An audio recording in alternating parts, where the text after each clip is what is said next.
one of the problems with this kind of thing is, can you make a cool name with a portmanteau of where you live and the word exit, and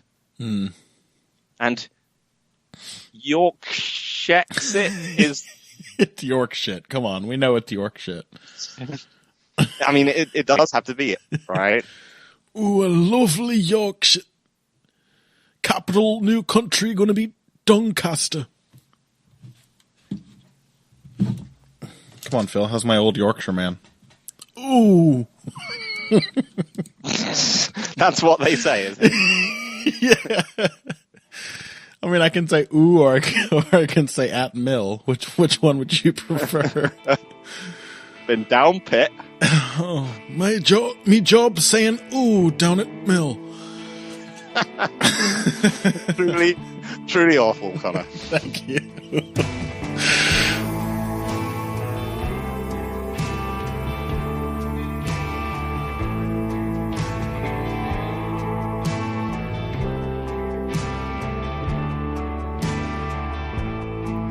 Hello, and welcome to another episode of Heavy Hands. I'm your host, Connor Rebush. With me, as always, is Phil McKenzie. And today we are talking to you, well, mostly about the card that is coming up just ahead of us, UFC 234. I think it's still okay for me to use the UFC official copyright branded titles for the numbered pay-per-view events. That is still, I think, how we're going to be talking about these for a while until, I mean, what's too high of a number to remember? I think we get to like 400, we'll be like, all right, let's just use the fighters' names.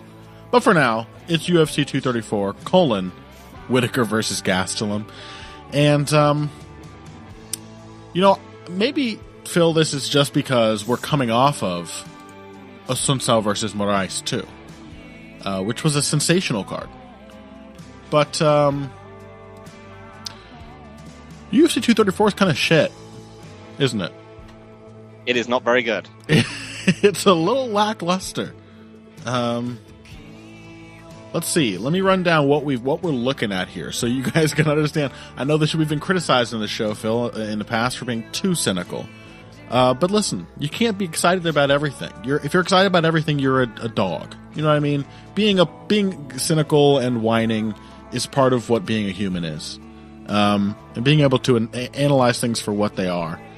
And let's be real. We've got Robert Whittaker versus Kelvin Gastelum, defense of Whittaker's middleweight title. A fight that I'm okay with, basically just on the grounds that Kelvin Gastelum is not named Yoel Romero, and is not, as far as I know, made of steel.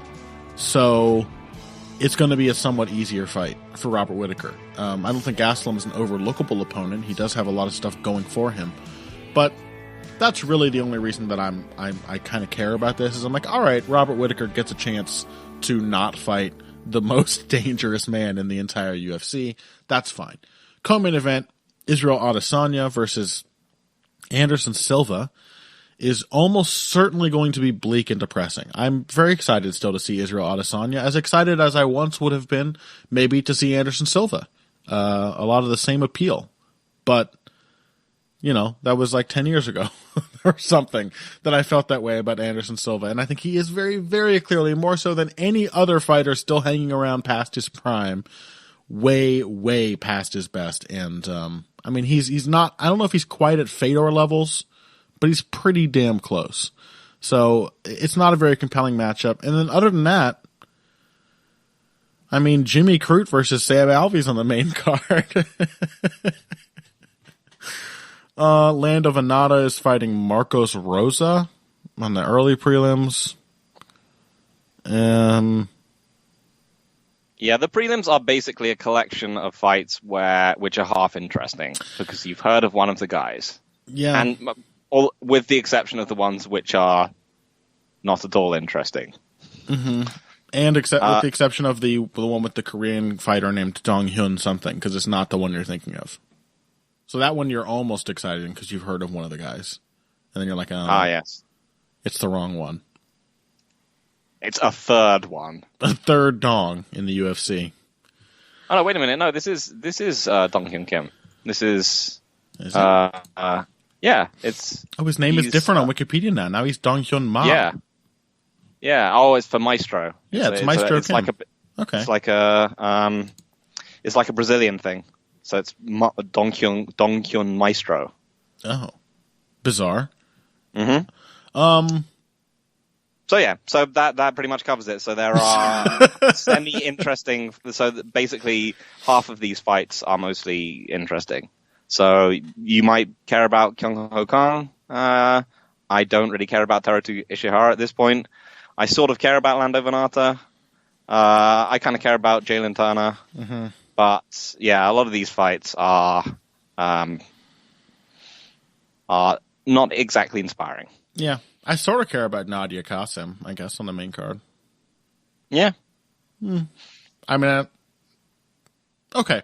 Well, I think we have fairly laid the foundation for why we said it's not a great card. It just isn't. So we're pretty much just going to stick to the top 2 fights because I think that's the only reason anyone's going to be watching. There are some other interesting fighters on here, but the matchups are not particularly interesting. And I think that is the compelling thing to talk about when it comes to previewing fights, analyzing fights.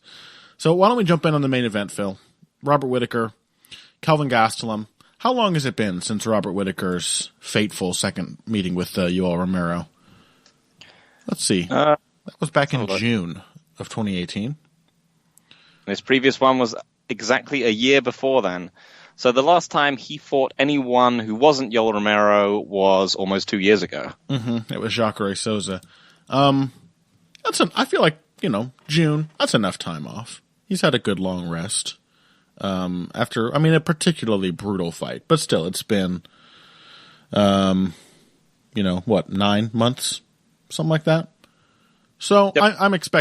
I'm hoping at the very least, I do have my questions about how he might have recovered from such a brutal fight, a pair of 2 such brutal fights in a row. But I'm expecting to see the regular old Robert Whittaker. And so for that reason, I think he's probably going to win. What about you? Yeah, so you got to ask yourself, what does Kelvin Gastelum really do better than Yoel Romero? And the answer might be nothing. Mm-hmm. So I think, as I was saying before we started recording the show, I was one of the sort of earliest people to stop caring about Kelvin Gastelum because I wasn't seeing any evolution out of him. Mm. And it was sort of hard to stop seeing potential in Kelvin Gastelum because he's so kind of overflowing with it. Yes. But once you do it, it kind of becomes a little bit obvious because from a physical perspective, he has almost everything you could want. He has power, he has speed, he has proprioception, he has a knack for wrestling and submission grappling and striking, and he is insanely durable. Mm-hmm. He has tons of heart. What more could you want from this fight? Virtually the only physical attribute he doesn't have is reach. Yeah. That's about it. Otherwise he's really, really solid everywhere. Yep. And so, what more could you want from this fighter? And the answer is you could want him to get better. which he doesn't really appear to do. Yeah. And, those physical gifts have carried him through a lot of fights, which without necessarily showing any kind of improvement.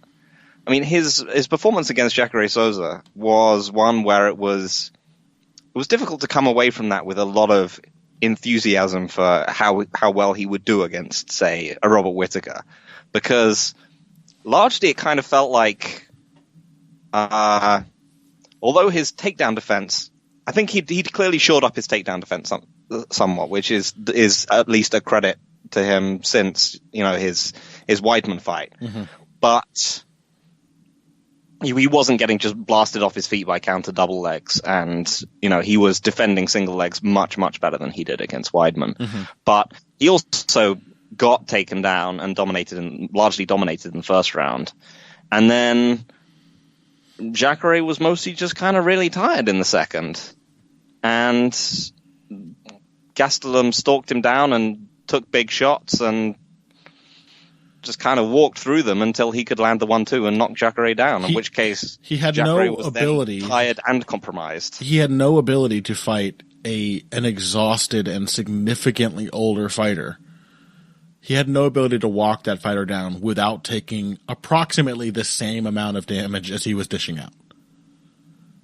Yeah, like, it was him. It was him. Yeah, it was that at the end of the fight where Jacare was absolutely exhausted and just dinging him with right hands again and again. I mean, it was fun. The thing is, it's always fun.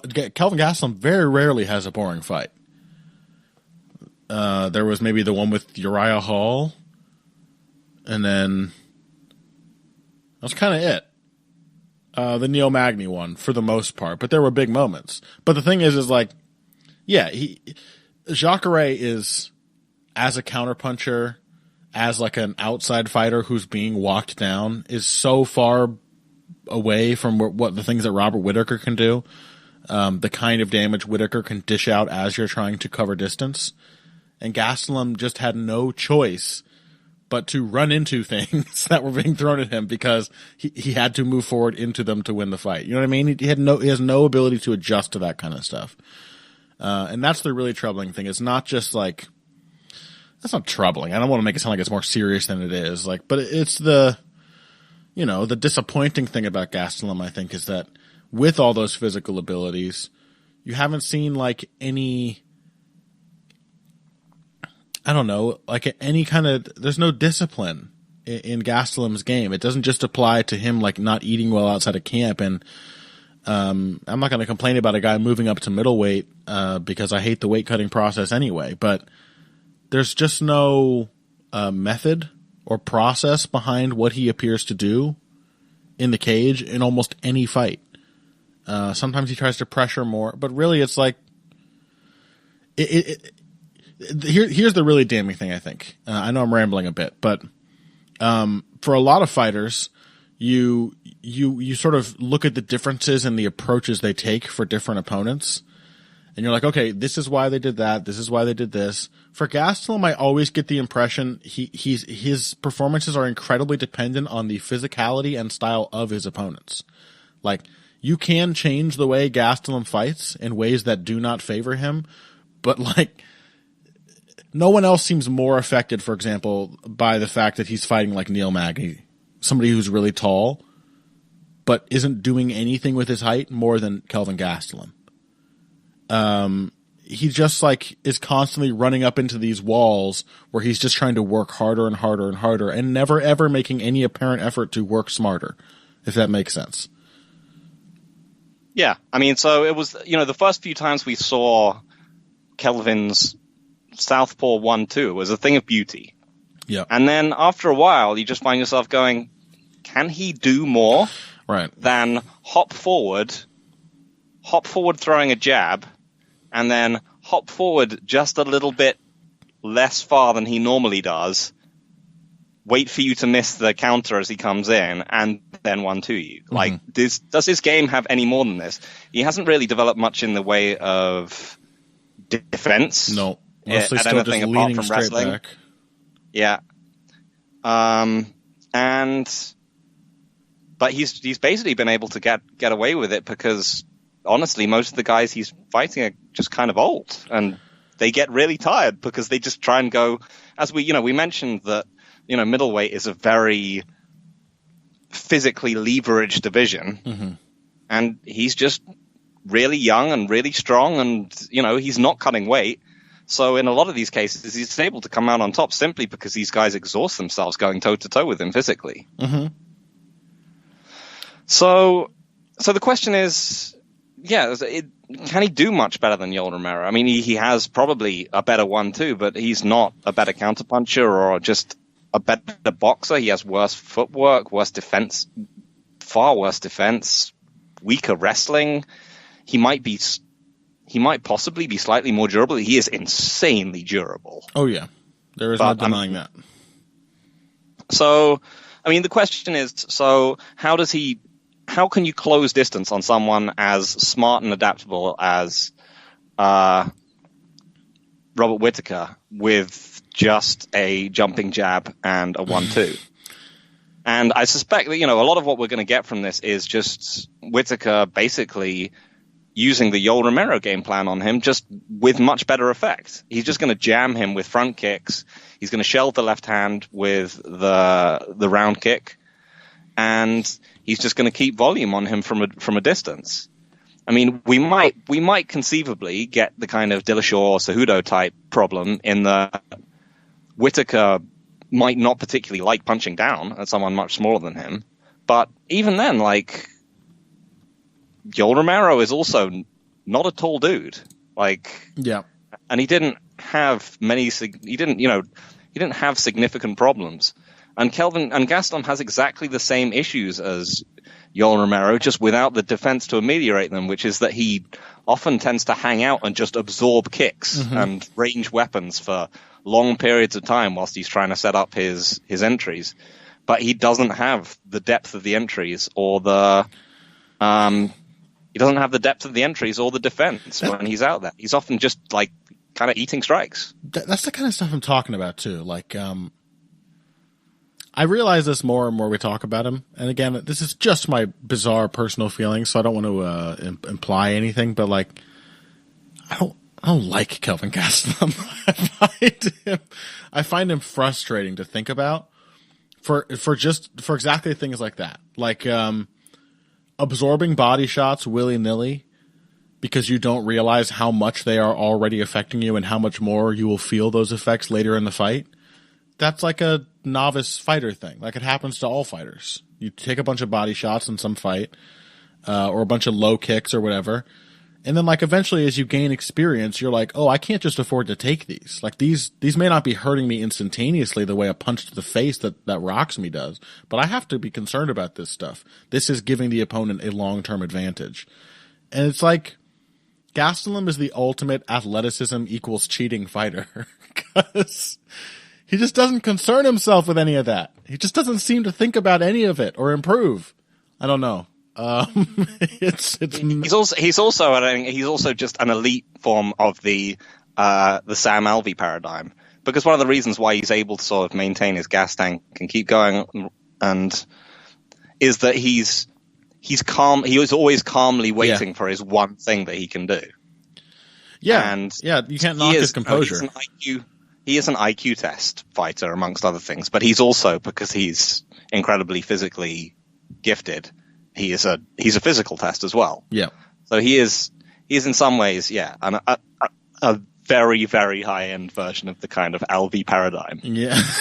What a way to think about it.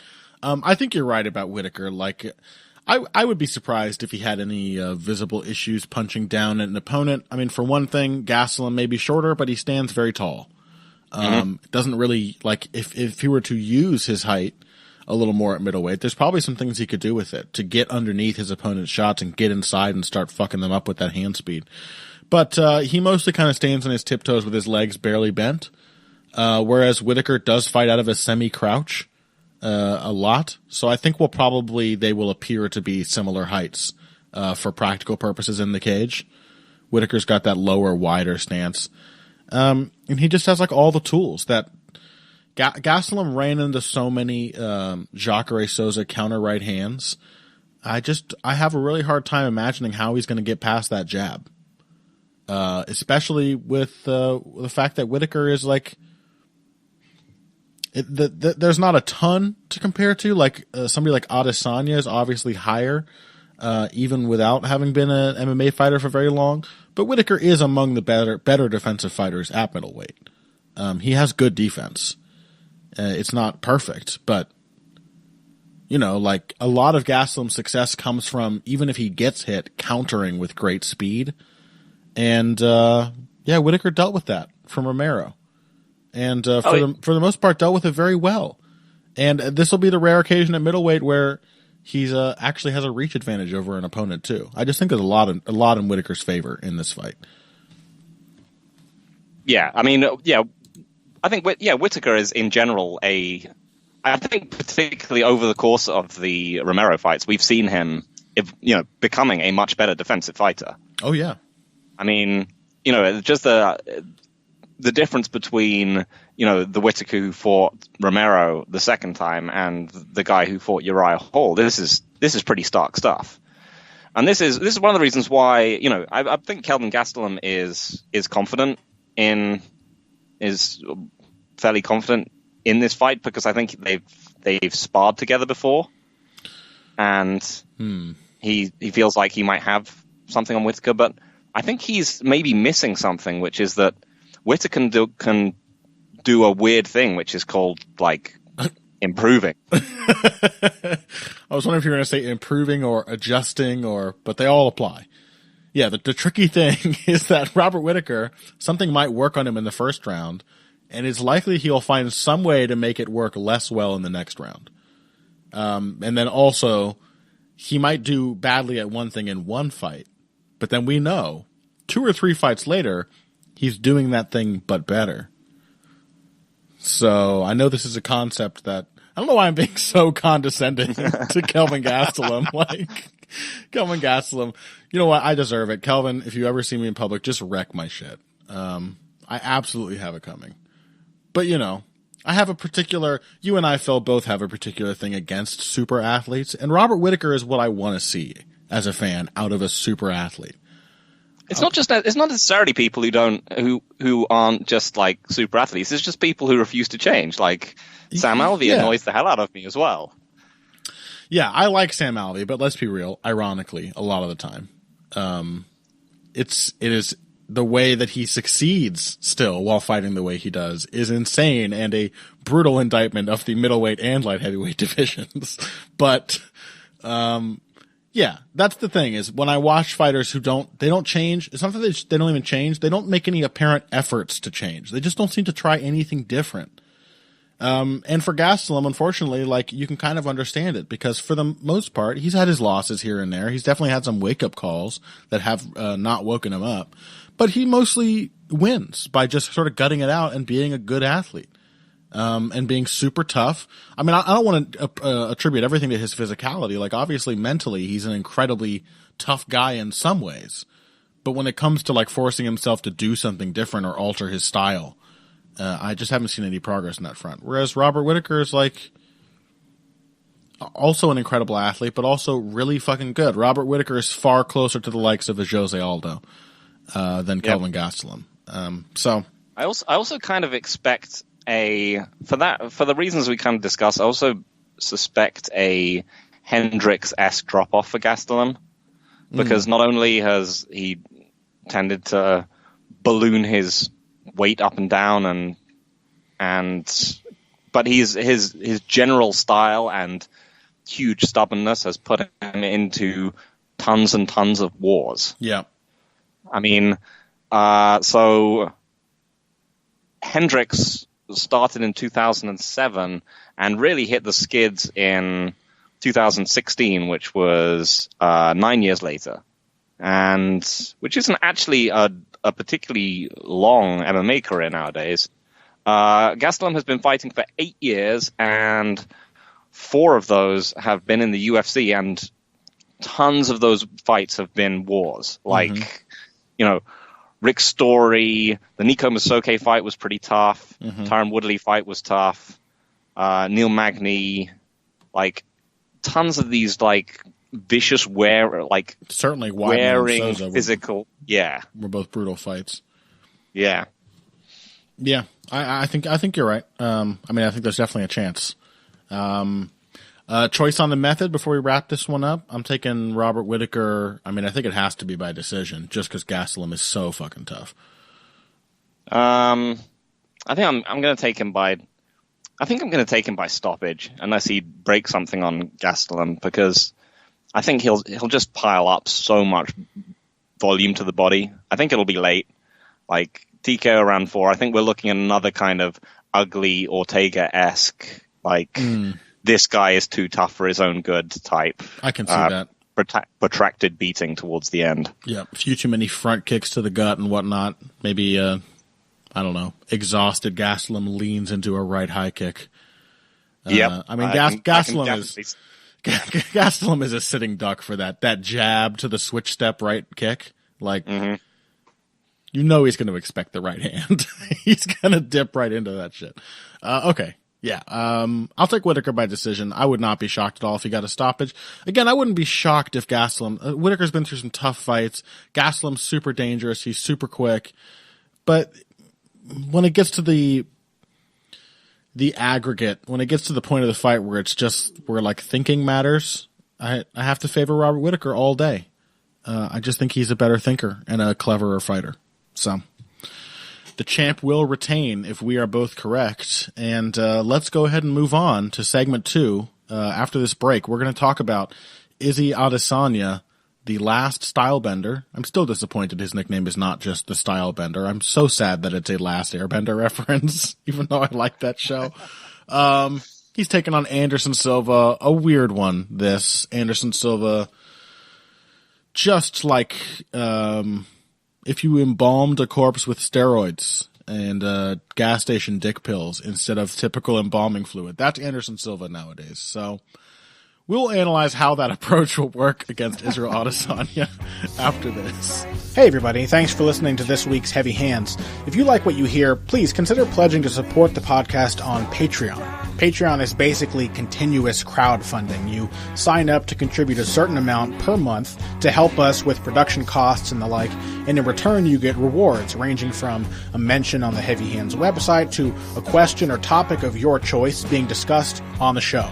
We have a lot more in the works to reward you for your help, and we appreciate every contribution. No amount is too small. Just head over to patreon.com and find how you can help out, the only show dedicated to the finer points of face punching. Now let's get back to it. And you can see Brunson looking actually pretty scared. I mean, in fairness, how often do you see Derek Brunson not looking scared? This is true. But it really shook Brunson, that wiggly thing. All right, welcome back to Heavy Hands. We're talking about the co-main event of UFC 234 now, i.e. the last fight that most of you will actually care about. And I say that knowing I'm talking to a pretty hardcore, dedicated audience. Israel Adesanya, if you listen to some, the heir apparent in the middleweight division, a fighter that, yeah, like he's really fucking good, and I'm really excited that he's in the UFC, and I really enjoy watching him fight. He's on that Robert Whittaker tier already of fighters that I will just show up to watch no matter who they're fighting. In this case, though, I have some reservations, because the man he's fighting is the last guy in the middleweight division who received the same kind of acclaim Adesanya is now getting, except that was like 300 years ago. And Anderson Silva has been ancient for a long time now. To be real, it's been 2 years since the 43-year-old Anderson Silva had his last fight.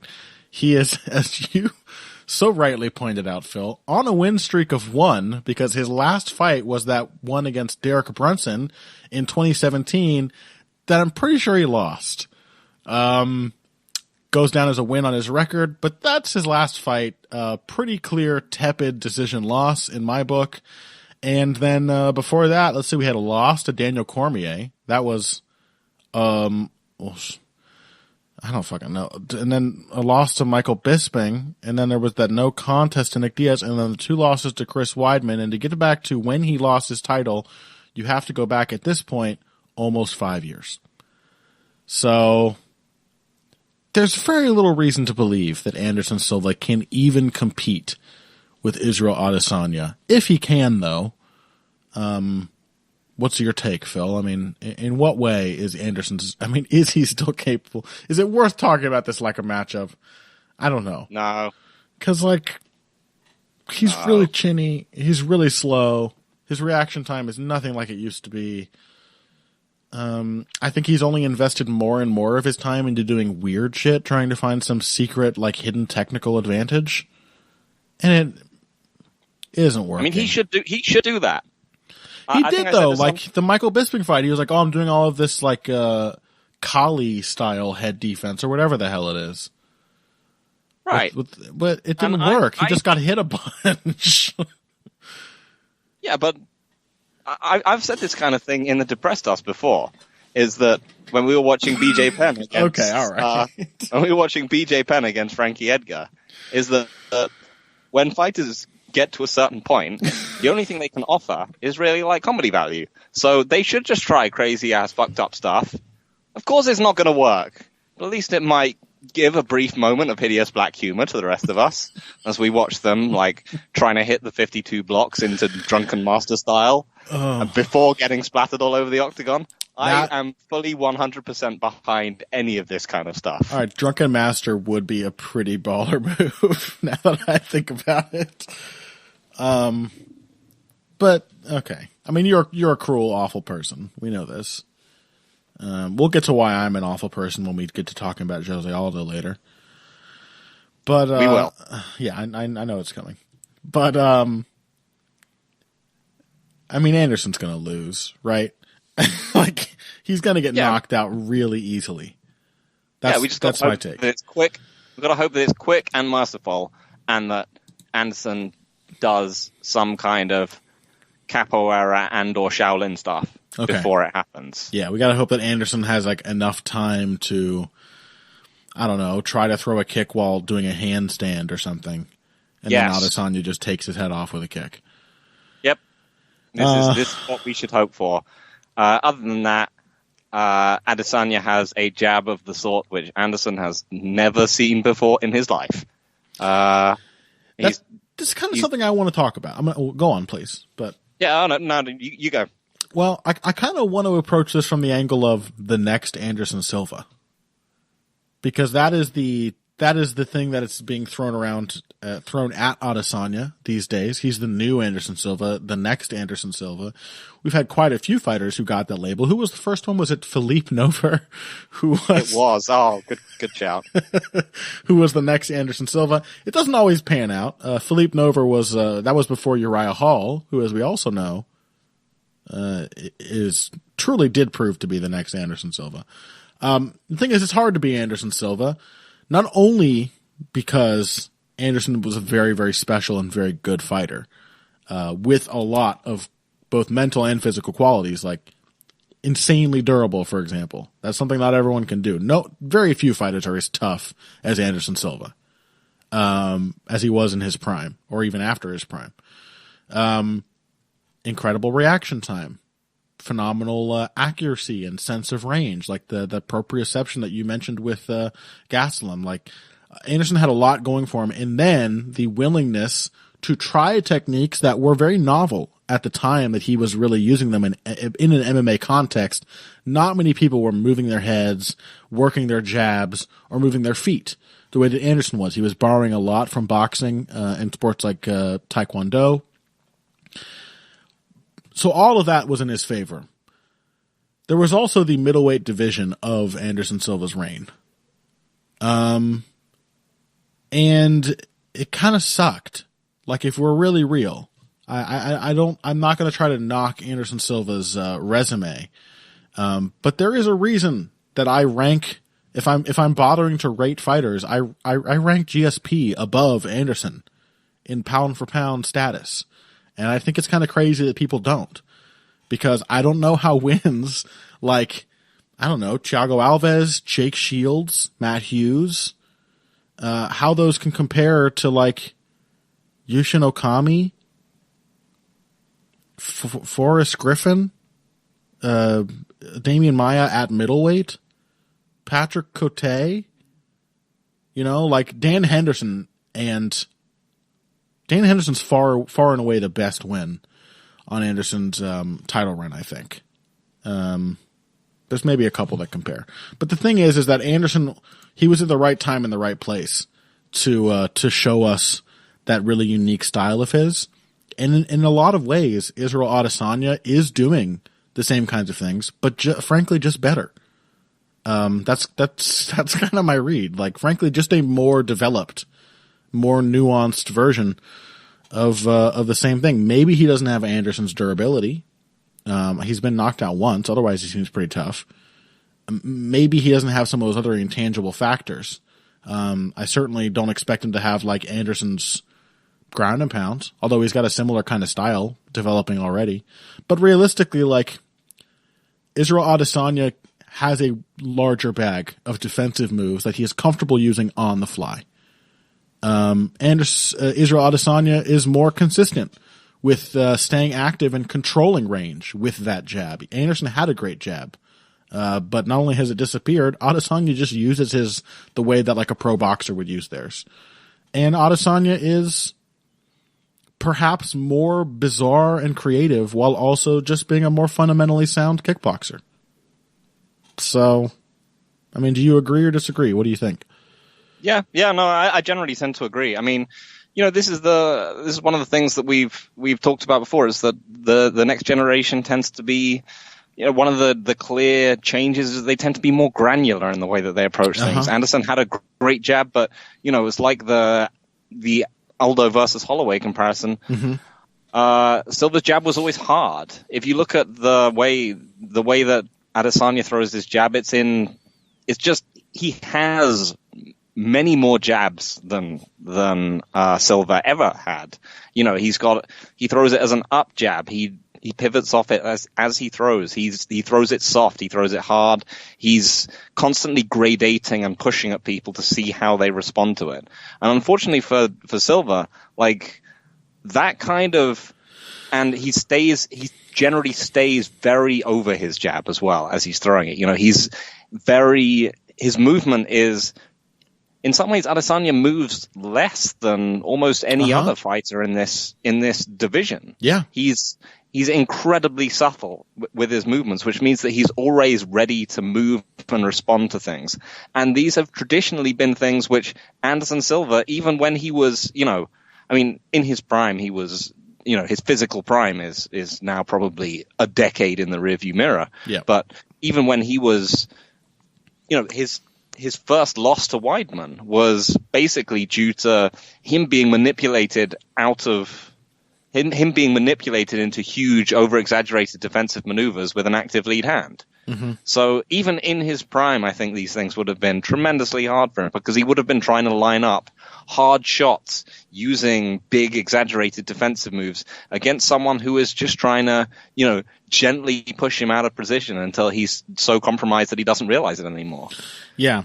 And the trouble is now, like, speaking of this as a matchup, I think like the Holloway Aldo comparison is very strong. Like, there's a lot more similar between the frames and styles of Adesanya and Silva than there was between Aldo and Holloway.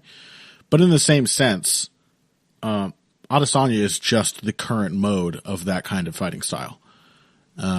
More granular, meaning there's just a lot more little subtle variation and nuance available to him within a similar set of techniques. Like you said, just looking at something as simple as Adesanya's jab, and you find out it's really not that simple. There's a lot of shit he can do with the jab. There's, you could, if you wanted to be really pedantic, say that he has like 10 different jabs that he throws and break them all down and analyze the different ways in which they work based on how he uses them. And he's constantly cycling through, just intuitively, not having to think about this that much, but just cycling through all the different ways he knows he can use his left hand. That's not something that Anderson was capable of back in the day. But even more than that, it would be somewhat like if Holloway fought Aldo a decade past his prime. Because we're not talking about a Jose Aldo, we're not talking about like an Anderson Silva who just beat, I don't know, Vitor Belfort or something, who just had like a still credible win. Jose Aldo had just beaten Frankie Edgar more decisively than he did the first time. An artful performance before Holloway did to him what he did to him. Anderson is so much more clearly past his prime. And we've discussed this before. I don't know if we've talked about it much on Heavy Hands, but we tend to think like he was probably passing his prime around the time he fought Dan Henderson. Like in a lot of ways, the super defensive counterpunching style of Anderson Silva seems to be an adaptation to old age, to him wanting to slow the pace of the fight down and sort of rely on his craft and everything. But at that time, he was already in his earlier mid-30s. So that was over a decade ago that he fought Dan Henderson. Yeah, and it was, let's see real quick, it was over a decade into his career. Yep. So I think it's reasonable to assume that Anderson Silva is like way past his prime, and unfortunately the style he developed in that post prime or late prime stage is still kind of embedded. And something that you said really stood out to me, like Adesanya is going to put his jab out there. He's going to put feints out there. He's going to do a lot of forcing you to acknowledge things and seeing how you react. And Anderson is still a reactive, defensive counter puncher. Like we saw that in the fight with Derek Brunson, where it was Anderson doing all of that shimmying and stuff. And Derek Brunson don't let me understate it. He was very scared. His teeth were chattering every time that Anderson's hips wiggled. But at the same time, Anderson didn't do anything because he was also totally concerned with the very little that Brunson was actually doing in response. Likewise in the Bisping fight, Bisping was able to outwork him with volume because like Anderson was like half a second behind and still trying to keep up with defending all of these combinations. And I don't know that there's another route for him. Like, again, he's old and he's fighting fighters who are in or close to their primes, none more so than Adesanya. But I see Adesanya probing and feinting and Anderson just biting on everything because he has to. I don't think he can tell what's going to land and what's not going to land anymore. Not anything like he used to. Not against a fighter as quick and as tricky as Adesanya. Yeah, so his main advantage, he's still a larger fighter than Adesanya. It's one of the things, Adesanya is just not a big middleweight. Yeah. You might think he still might be a better grappler than him, but A, Adesanya's grappling is held up against better wrestlers than Silva. And B, one of the things that has deteriorated the most, weirdly enough, in Anderson's game is his clinch. It's completely disintegrated. Yeah. Like, everyone has dummied him in the clinch since going. Including Nick Diaz, who largely that was basically where all Nick's success came from. So even his grappling strength is fading away as well. So so there's not really that much to say about it. It's interesting from, like we said, from looking at them from a hypothetical styles matchup, what would it have been like back in the past? But from, in the year of our Lord 2019, this is set up to be a murder. And the problem is that Adesanya isn't even a guy who tends to murder people quickly. He was up against an extremely fat Melvin Gillard and still took almost a full round to get him out of there. Yeah. Like, he is not someone who just goes out and wipes people out, which is kind of going to make this more sad than it needs to be. Yeah, because I don't think this could be protracted. You don't need to be that powerful at this point. Like, you just have to be extreme. You have to be quick and precise. And Adesanya is absolutely both of those things. It's not going to be hard for him to time Anderson's head movement or anything. I just don't see an option for Anderson. He's just too old. That's the way it goes. I said, my main worry is just that it's going to last longer than it needs to, because Adesanya doesn't get people out of there quickly generally. True. I think he probably will though. Like, Michael Bisping sat Anderson down. Like, I just think he's going to hit him clean on the chin, and I am predicting a first round knockout. Yep, same. All right. That's that. Again, still a hypothetically interesting fight. I still like seeing Israel Adesanya show up. And there's always the slim chance anything could happen. But let's be real. Those are the two most interesting fights on the card. And as matchups on their own, they're not all that incredible. And the rest of the card is sort of even more underwhelming. So we're going to move on to recapping last week's card. Again, UFC Assunção Moraes 2 in Fortaleza, Brazil. I think so, wasn't it? Yes, it was. Yep. And it was a really, really good card with a lot of weird shit, a lot of variety, a lot of action, a lot of surprises. So we're going to talk about that after this. Financial support is fantastic, but there are other, even easier ways to support Heavy Hands. Perhaps the best is by spreading the word. We know our fan base. You're all cool, popular people with serious social media presences. You're tastemakers and trendsetters. Okay, there are one or two of you that don't fit that description. You know who you are, but no matter what, you can always help us out by telling folks about the show. And you can also give us a positive rating and review on iTunes and Stitcher, things like that. We rely on word of mouth and positive feedback to grow and improve, so thank you very much for your time and your help. Now, back to the show. All right, welcome back to Heavy Hands. Let's travel back in time, Phil, to a happier place when the fights were exciting and Anderson Silva wasn't about to have his head removed by a young prospect contender in the making. Yes, I'm talking about Fortaleza, Brazil. On the eve of February 2nd, 2019, Marlon Moraes and Rafael Assunção fought for the second time in the main event, and we sort of just assumed that, like their last fight, it would be relatively close, and Marlon Moraes would have the greater attritive skills to just sort of rack up damage, and instead he obliterated my boy Assunção in the first round. It was hard to watch. We did raise this. We said that this is one of Moraes' advantages, is that he's the much more likely guy to also be able to win in a single moment of huge dynamic offense. Oh yeah. It's hard not to think there's some kind of pattern, though, right? Like, he's been doing it a lot lately, more so than he used to, against a higher level of opposition. He's just been wrecking people in the first round. Is there any pattern or reason for that you can see? I mean, it's just been incredibly impressive performances. I mean, this one is by far the most impressive of all of them, because if you're for his other fights against, Sterling and Rivera, for example, the Sterling knockout in particular, you can be like, that is perhaps somewhat fortunate in that he looked like he was throwing a body kick, and then Sterling just dove into it. And when he kicked Jimmy Rivera up the head, it's upside the head. It's one of these situations where you're like, yes, sure, if Marlon Moraes kicks people in the head, they're probably going to sleep. But this was Marlon Moraes taking out Assunção with his boxing and then submitting him on the ground. Mm-hmm.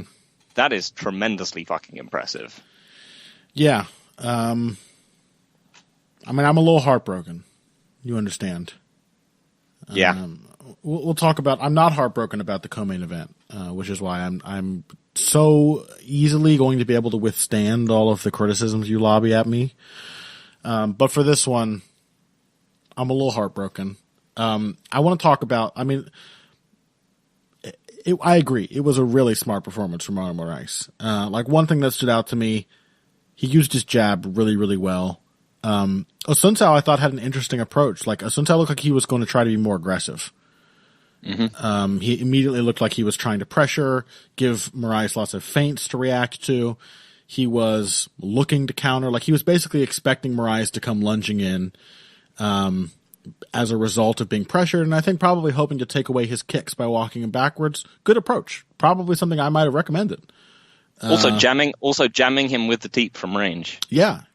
So I liked what Assunção started to do as he came out. Moraes did all of the right things as a fighter fighting off the back foot. He occasionally planted his feet and looked for counters when Assunção committed to something.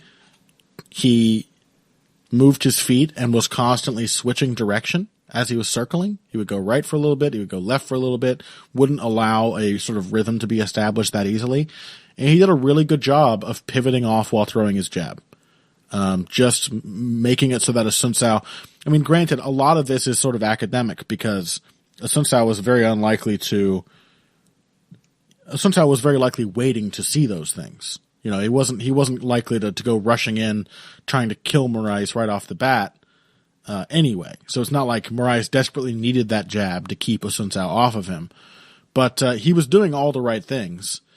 And then he just sort of caught Assunção not expecting violence and dinged him with a big right hand. I think it was off. He tried an uppercut counter as Assunção stepped in, and then Assunção stepped back, and Moraes just stayed right on top of him and hit him with a right hand. I don't think there's a ton more subtlety to the technique than that he just caught him at the wrong range when Assunção did not expect more layers to follow the attack he had just evaded.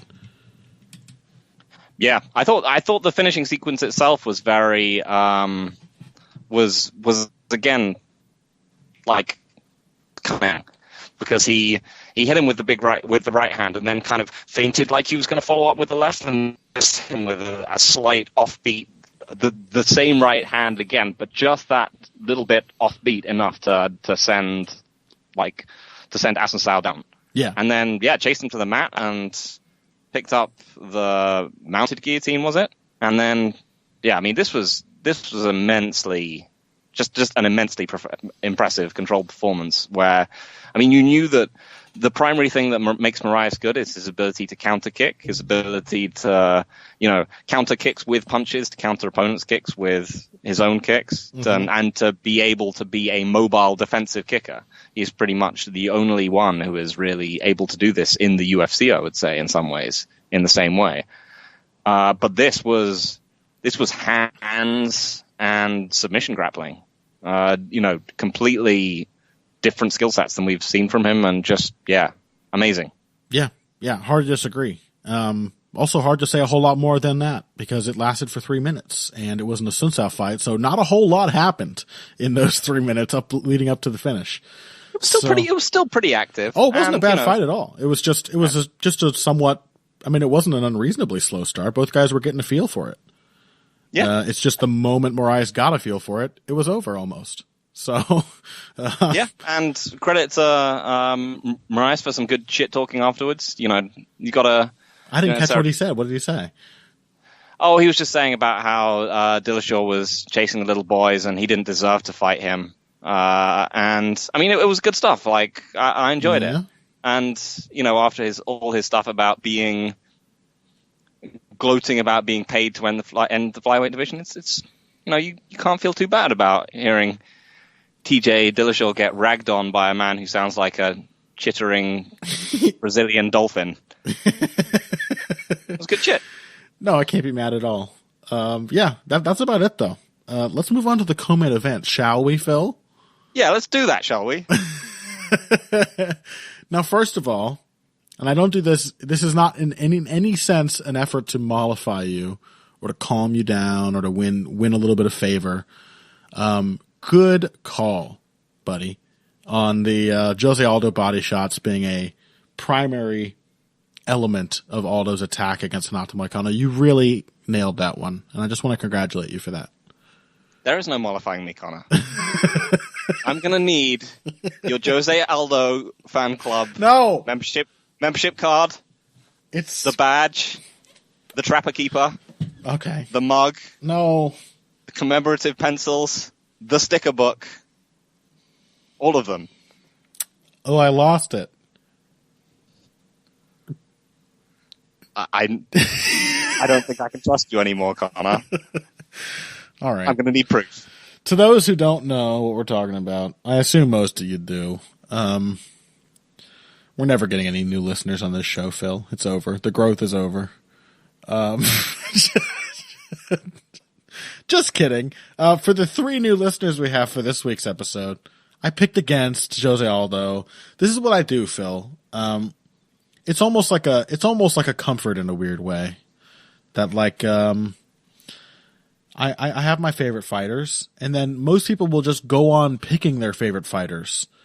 Will just go on picking them well into their declines every time, expecting them, because they are their favorite fighter, to lose. For me, it's different. Because they are my favorite fighter, and because I'm an idiot, I assume that they're just going to lose every time from the moment they start to visibly decline. I get too concerned about it. And so I was like, Moicano's reach, the jab is going to be a huge issue. Just having to deal with his conditioning and his work rate as the fight goes on. I thought all of that would be a big factor. And instead, Jose Aldo absolutely wrecked Moicano after a somewhat slow first round. But what was your read on how the fight played out? Am I changing the topic too quickly away from my shame for picking Moicano? Nah, when it comes down to it, I can respect the sadness hedge. It's always I've done it myself before many times. Exactly, a sadness hedge. It's a nervous habit kind of pick. Yeah, because in that situation, you can either be know that you're right and be sad, or you can be crushed. Yeah, you can have hope, or you can be extinguished, or you can be wrong, and or if you're wrong, then you're just happy that the guy won anyway. So the sadness hedge is not a tactic that I'm averse to. Yeah, I'm just gonna mock you because it's fun. Yeah, but I understood. so the main thing was this was a battle of reach, similar to the Holloway fight. But the thing was, it actually happened when I was watching tape as we were recording the heavy hands last time, that I switched to Aldo, because I was watching Moicano fighting, and I was like, because I'd been pretty much on board with the Moicano pick until like right at the end. I could tell. You shocked me by picking Aldo. Yeah. And the main thing is that Moicano's jab and his distance weapons they're on fairly defined kind of spatial tracks, in that he throws that jab and he's relatively, he's very accurate and effective with it. And he can turn and throw it, but he doesn't have much in the way of, when it comes to how he actually attacks, it's generally on relatively straight lines, and he's still a guy that I think needs diversity to do the heavy lifting for him. It's still the jab or the right hand or the low kick. And the problem with this is that Jose Aldo is able to react to most of these things in real time. Yeah. And what Holloway could do that Moicano didn't is that Holloway was able to take angles on offense.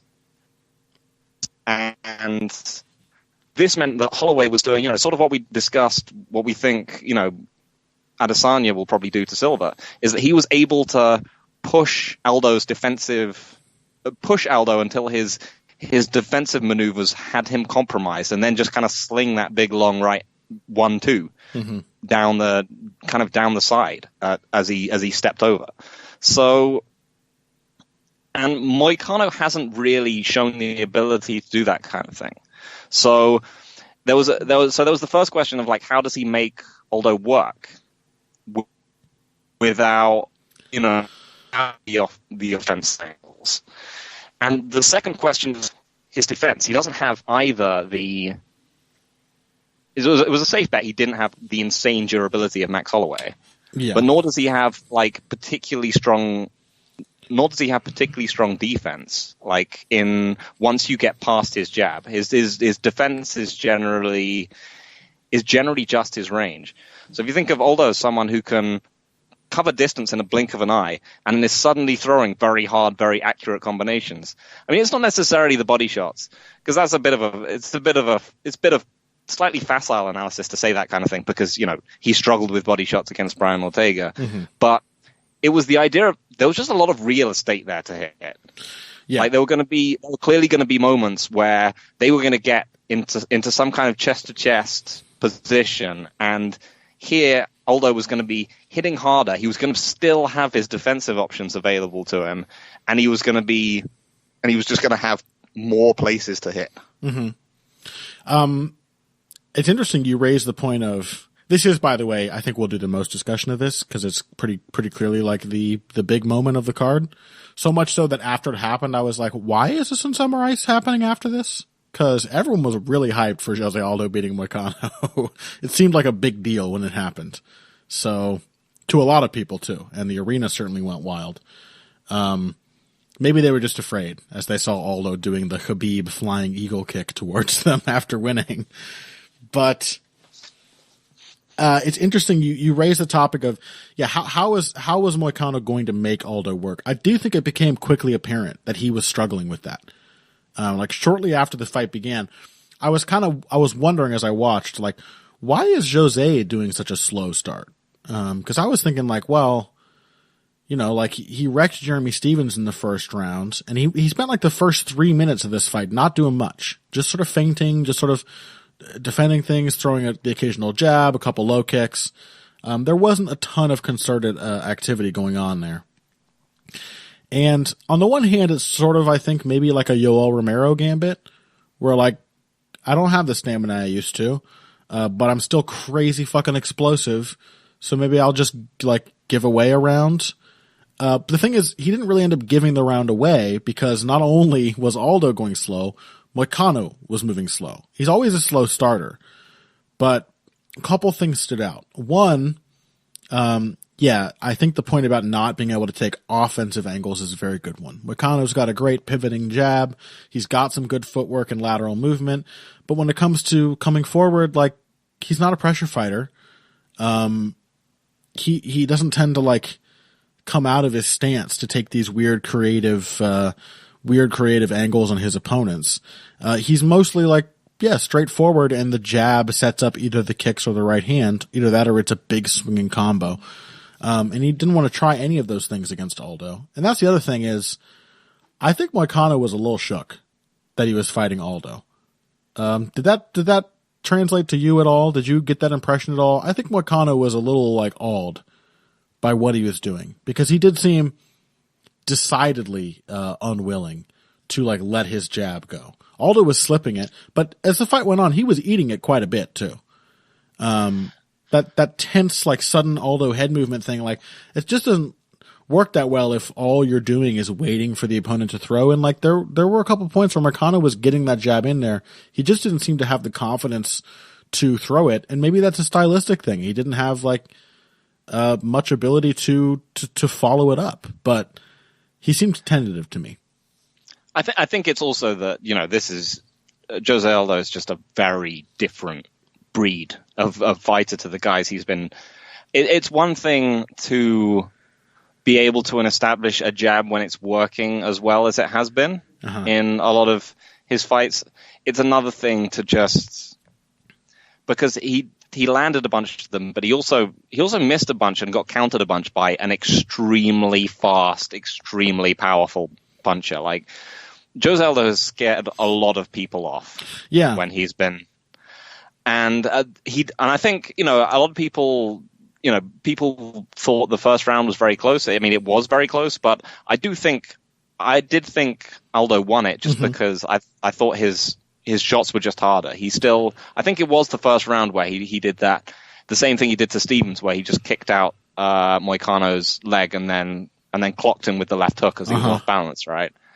I think he was just like, I think you can't underestimate how weird it feels to just throw what you think is a clean jab at someone and then it just misses because they're 3 times faster on defense than Jeremy Stevens or Brian Ortega are.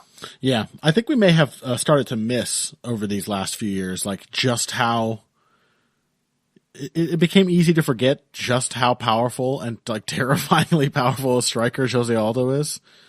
That a lot of the fights he had were like the slower ones were slow, likely because like the opponents got scared after he hit them.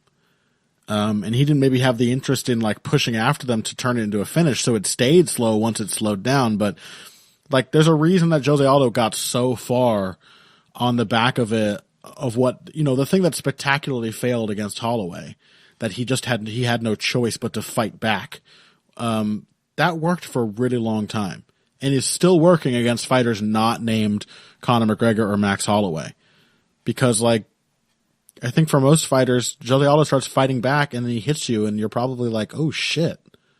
Like, this guy's throwing really, really hard and fast. I have to back off. I don't think it's unreasonable. Like, he also has that champion aura and he's bringing some of it back now with these last 2 performances. But, it was notable to me that Aldo did have such a slow first round. I agree that he won it. But it was notable to me that he won it. I kind of expected by the end of that round that Moicano would be pushing a little more to try to put a stamp on it. But like he just couldn't get anything going. Second round, he landed maybe a jab, a low kick, seemed like he was going to listen to his corner's advice and start getting aggressive. And then Aldo countered him with the hook and then swarmed him and it was over. So yeah, I don't know. I don't know how far he's going to go, but like Jose Aldo is still Jose Aldo. He's a slightly older Jose Aldo, but we have to remember that this style essentially made him the greatest featherweight of all time.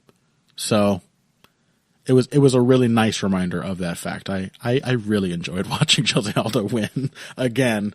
I know it would have been a crushing heartbreak, but there's part of the reason I picked against him, because it felt so good to see him win, especially when I hadn't been expecting it.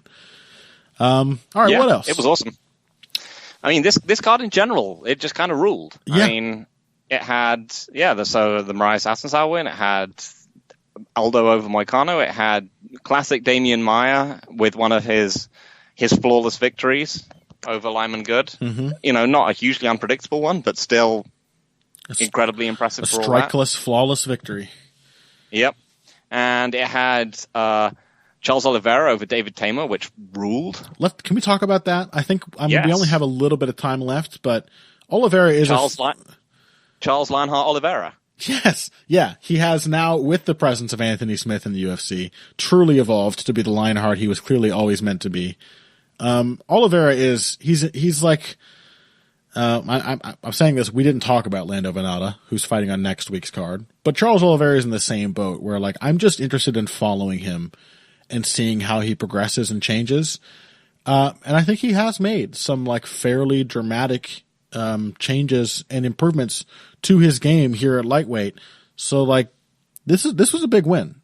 Tamer is not a ranked opponent in the way that some other Oliveira opponents have been, but that's only, like, he just hasn't had that many fights. Tamer's wins in the UFC have been very impressive, and people have had a really hard time figuring him out. My read going in here, I can't remember if I said this on BE or on the Vivi, on BE, on Heavy Hands or on the Vivisection, but my feeling was essentially that, like, Oliveira had become a good enough pressure fighter that Tamer was not going to be able to do to him what he did so easily to, like, Drakkar Klose, and that there would be a higher demand on the quality of his wrestling and his pocket striking technique.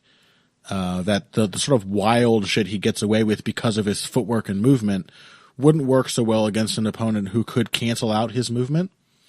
I still could not account for, I mean, that did happen. I think that I had a pretty good read on this. The thing I didn't expect was that Charles Oliveira would get poked in the eye twice and knocked down and then still go on to do those things. That is really, really notable, because this is Chucky Olives. This man has not always been this mentally durable, to say the least. Yeah, I think a lot of us watching then were like, oh, he's going to fold now. After the eye poke, the first eye poke, I was like, oh, yeah. It's probably, he doesn't seem good. He's not feeling good. It's over. But no, he was beckoning Tamer in and, you know, pumping himself up and, yeah, just Lionhearting the shit out of that thing. Yeah, he was just brutally emotional. And the main thing is that it wasn't even his grappling that got it done. You know, you would have expected, like, the classic way to expect this one to go is that, yeah, Tamer would do his running away thing, would back himself into the cage, and that Oliveira would just, you know, shoot a double leg and then either turn it into the back or just get him straight down. But instead, he just kind of fucked him up on the feet. Yeah, go on. I think he might have broken his orbital bone relatively early, possibly with that jumping switch kick he threw. But, you know, he also broke, if he did that, you know, it's still no discredit to Oliveira, because he fucking broke his orbital bone. And if he kind of blinded Tamer in one eye, at least he did it within the legitimate bounds of an MMA fight. Tamer poked him in both eyes twice. So, like... Yeah, Tamer is a crazy eye poker, by the way. I mean, he's just a grimy dude. He's one of these guys that just grabs the guy's entire face with his hand to shove him off in clinch exchanges all the time. He has that Jędrzejczyk savagery built into his fighting style, where he's just, like, throwing hard and but the thing is Charles Oliveira's striking has been a notable area of improvement for his last few fights. He's always had a fairly technical Muay Thai game. His defense has gotten better, but the big thing really is the footwork. Oliveira works best as a pressure fighter, and, like, learning to cut off the cage and consistently stay between his opponent in open space has been big for him in the last 4 or 5 fights. We've also seen, I think, like, what has come across as an improvement to his wrestling. I think Oliveira's been a pretty good wrestler for quite a long time, But I think you compare the wrestling to like how much more cleanly he is hitting people now, how much better he is at nailing them from the exact perfect distance and timing his shots. I think it has a lot to do with the fact that he's just more consistently in the right position to do that. He understands his range better. He knows how to cut his opponent off. And so his takedowns and his strike attempts are just coming through more cleanly. They're just having a greater effect. And yeah, his striking looked really solid here. Like, I really love Oliveira's kicking game, all of the front kicks. One of those was the one I think that broke Tamer's orbital. At least the production broadcast seemed to imply that. But great straight lefts, lots and lots of left hooks. Still not tons in the way of combination, but you can get away with that when you have a build like Oliveira has. And this is like the first stretch of his career where we can say like he's really using his build to the best of his ability. I don't know if this Charles Oliveira would get smoked by like a Frankie Edgar off the back foot. You know what I mean? Like, he's at least using his reach really capably now. And I have to give a little bit of love to the one shot that really rocked Tamer, which was a weird shift, Strickland-esque up elbow. Mm-hmm. That was fucking badass. So you go, Charles Oliveira. It's heartening to watch like one of the most emotionally fragile fighters in the UFC become like a real contender in like the most stacked division. He's doing it. You know what? And you know what he didn't do after this fight? Huh? He didn't say, "Please let me go back down to 145." Yeah, that's nice. I like that too. Because like, why would you? At this point, it would be insane if after this he was still. It was already insane. Because like, I feel so good at lightweight. All my wins are really impressive, and boy, I just wish I was even bigger than my opponents. Like, he's already a huge lightweight. If he needs to be any bigger than this to beat his opponents, then his physicality is not the problem. And I think he seemed to realize that. Like, he looked mentally tough. He looked technically sharp. He looked great. So Chucky Olives for the win. And that's about all we have time to cover. In fact, it's even more than we have time to cover, but you guys are used to the long episodes now. Before we wrap up, do you have anything coming out this week, Phil? Nope. I think we're going to be doing a preview for Gastelum Whittaker. And I think that's about all we're doing this week. I don't think we're doing a preview for Silva Adesanya, so I won't have to spend too much time talking about how Silva's going to get murdered. Nice. But so look for that one. Well, as for me, I have been assigned to write a piece on Silva Adesanya, so I think I'm going to mostly talk about Israel Adesanya so that I don't have to spend too much time talking about how Anderson Silva is going to get murdered. But you should keep your eyes out for that this week. Breakdown of... I might do Israel Adesanya's defensive techniques and just do a sort of rundown of some of his best defensive moves and how he uses them. But keep your eyes peeled for that this week on BloodyElbow.com. Likewise for Phil and Dave Castillo's toe-to-toe preview. And that's about it for this episode. You should find us on the social media with your comments, your questions, your concerns, your criticisms about, for example, one of the hosts of the show picking against someone who is ostensibly his favorite fighter ever. Any of that kind of stuff, you can direct it to us on Twitter. I can be found there at BoxingBush, B-U-S-C-H. And you can find Phil at Evil Greg Jackson. And like the show, subscribe, share it to tell your grandmother about it, all the good stuff. Until next week, thank you all so much for listening. If you came here today for the finer points of face punching, you know you came to the right place. This has been Heavy Hands.